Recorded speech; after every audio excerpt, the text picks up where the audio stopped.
سحر 11 ساله و خواهرانش خانه ای را برای یک عائله مهاجر از اتیوپیا آماده می کنند. برای کمک آمدم. خرسندم. سحر نیز پناهجو است. با اهل عائله چند ماه پیش از افغانستان آمدند و در این محله زندگی می کنند. وقتی آمدند خانه مجهز گرفتند.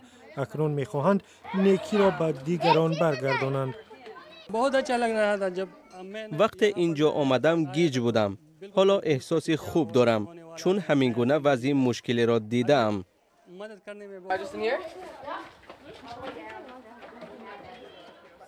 کمک به پناهجویان را سازمان غیر حکومتی کایندورکس به راه مانده است.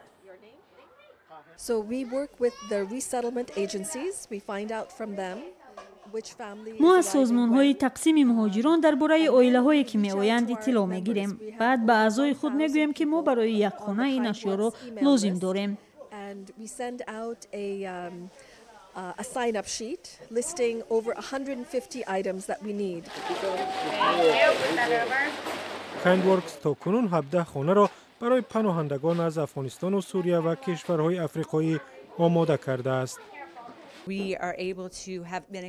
ما از امریکایی هایی که از آمدن پناهجویان خبر دارند محبت و همخوری زیاد احساس میکنیم.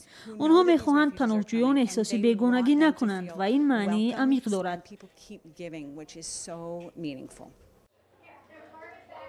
این خانه آماده قبول ساکنان نوی خود است که تا چند روز دیگر می آیند و زندگی نوی را آغاز می کنند.